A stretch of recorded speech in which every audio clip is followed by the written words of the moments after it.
This is Alternative Political Analysis, and this video will be on Brexit vote demographics. And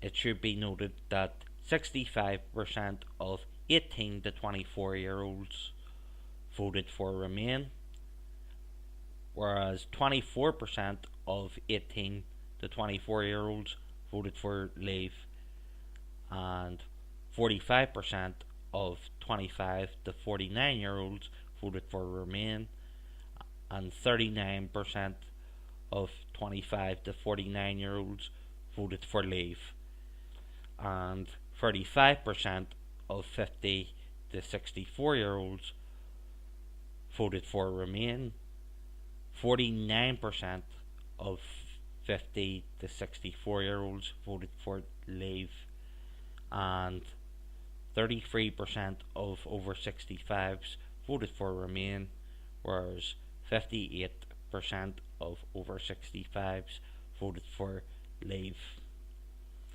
And according to British election survey data, 42% of whites, 28% of Indians, 26% of Pakistanis, 17% of Bengalis, and 21% of Caribbeans, 16% of Africans, and 18% of Chinese people voted for Brexit.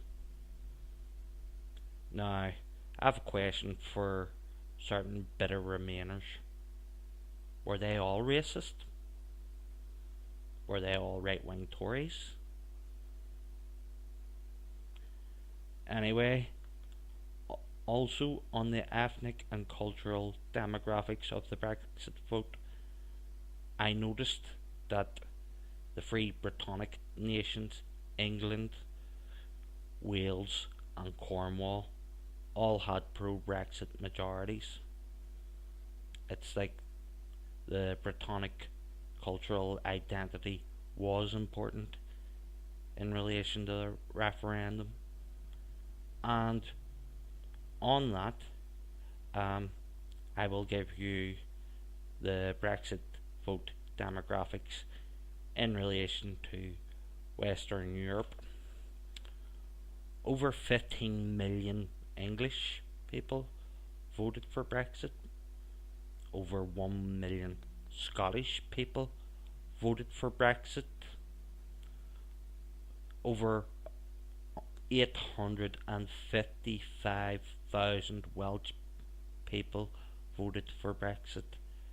350,000 Irish people voted for Brexit, including myself, and 1,000 Cornish people voted for Brexit. And this brings us on to data from Value Walk. Areas with a median income of £15,000 had a Leave vote of 70%. Areas with a median income of £40,000 had a 70% vote for Remain.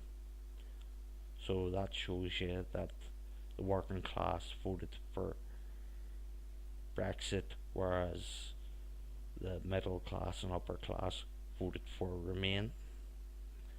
And